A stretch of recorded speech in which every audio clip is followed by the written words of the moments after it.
Yo, what's up, everybody? It's your boy Onyx. And first of all, happy holidays and happy new year. By the time you're watching this, we're right around the cusp of a brand new 2022. I'm not worried. But that means that 2021 is now finally over, for better or worse. This year has been kind of interesting in gaming and in the rest of the world, but 2022 might be better. So, welcome to Onyx's super duper cool 2022 gaming wishlist. I'm gonna list off some stuff that I personally would like to see in 2022 based off the games that we know are coming out or may be coming out in the near future. So, before we get into the video, one thing I want to mention is be nice if you want to comment on something that I said in the video. If you disagree with one of my opinions, you can feel free to tell me. Just be nice, please. It's not that hard. Also, if you like this content, please check out our other type of content that's on the channel. We are not just a reaction channel. We also stream on Twitch. Rudy does his Coffee with Rudy a couple days during the week, and I also stream every Monday on YouTube. So please check us out if this is your first time watching any of our videos. But without further ado, let's get into my 2022 gaming wish list. TGR. Number 1. I get to play Bayonetta 3. I love the Bayonetta series, more so than even Devil May Cry, to the chagrin of many, and have been waiting for the sequel since before it was even announced. I'm a big fan of character action games, and with the loss of God of War in 2018, which changed lanes into the more traditional and ever increasing in popularity third-person action-adventure genre, the titles in said genre are becoming increasingly rare. The sooner I get to enjoy Bayonetta's tightly designed gameplay with the added kaiju battles that look oh so good and straight out of Scalebound, the happier I'll be. Number 2. NSO have faster, better availability with added Game Boy, Game Boy Color, and Game Boy Advance games.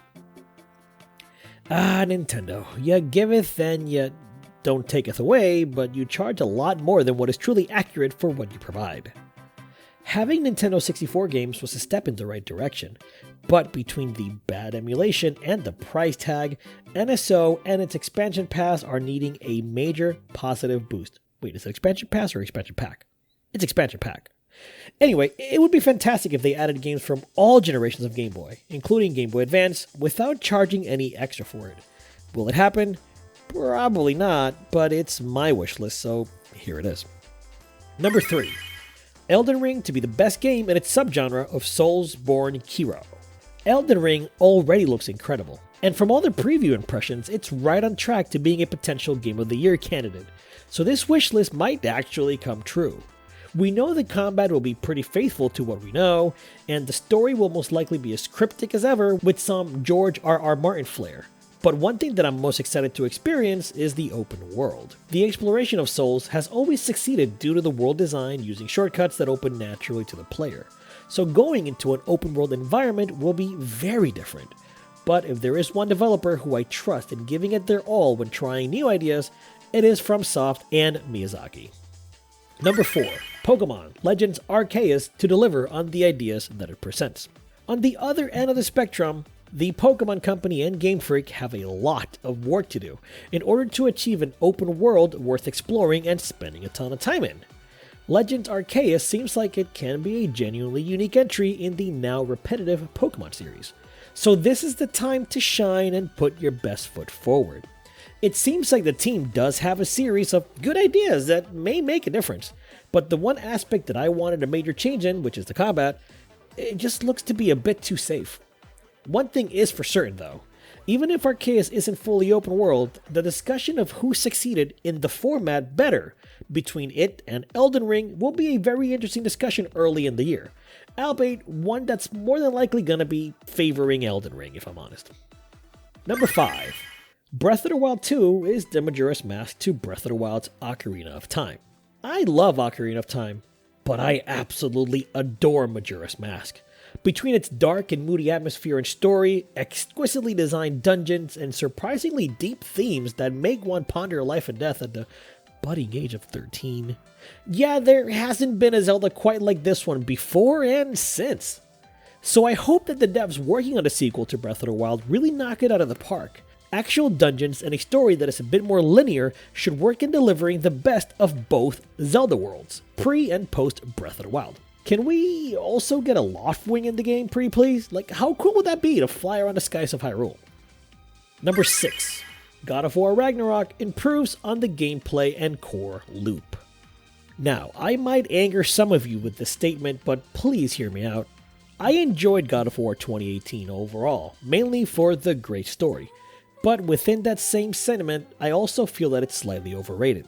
The combat in particular left me feeling very deflated, especially since I loved the combat in the previous titles of the series far more than the one we received in the soft reboot.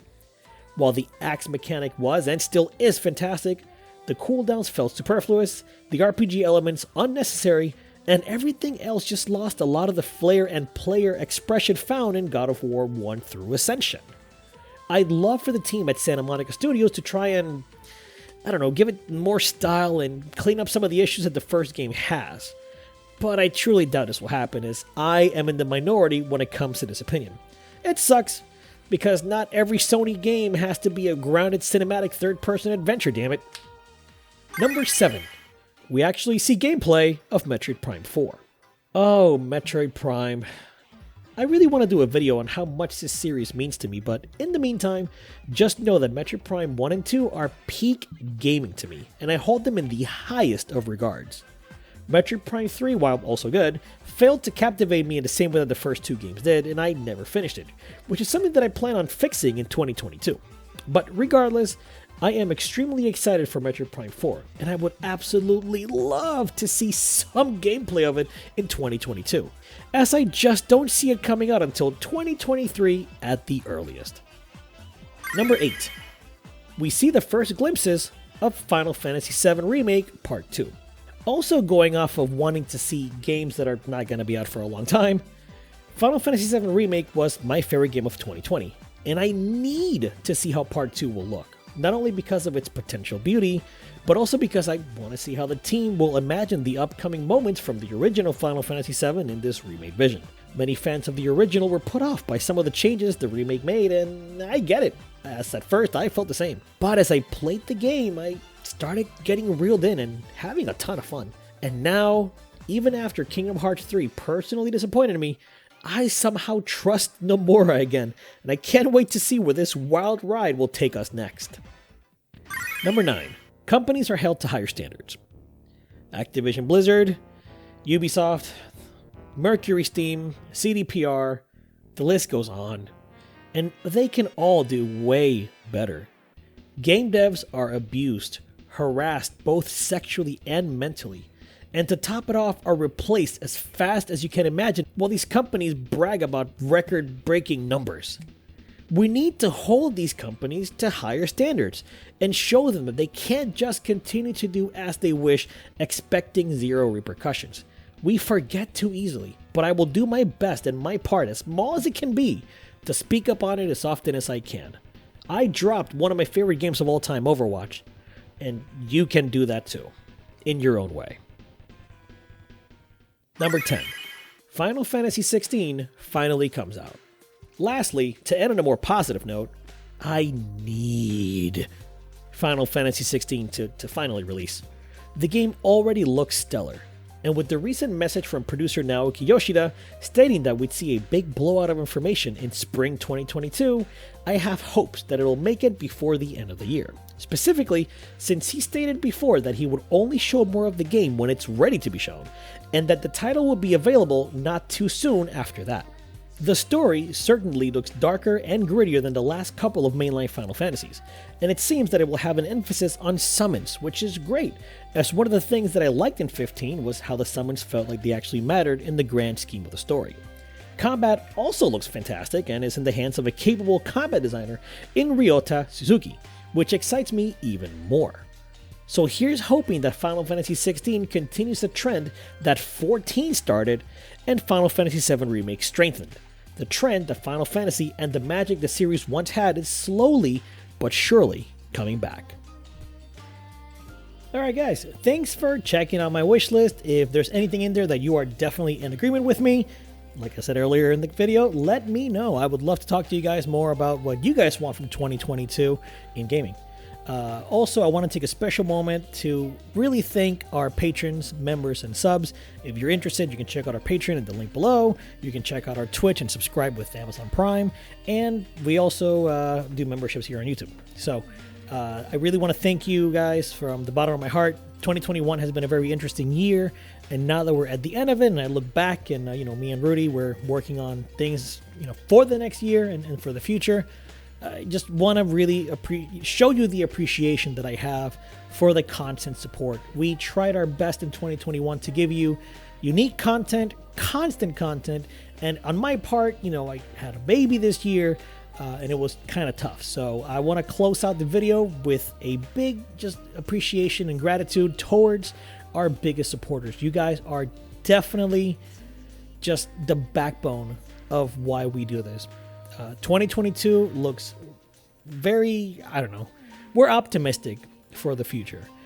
So let's just hope that gaming and the world and everything gets better, because my God, I just want a fresh breath air. Oh, wow, I can't even talk anymore. I want a breath of fresh air, and just to feel good about my favorite hobby. So yeah. But anyway, thanks for watching, guys. We will catch you on the next episode. Hope you enjoyed the video. If you want to see more and stay up to date, subscribe, hit the little bell, and join our Discord.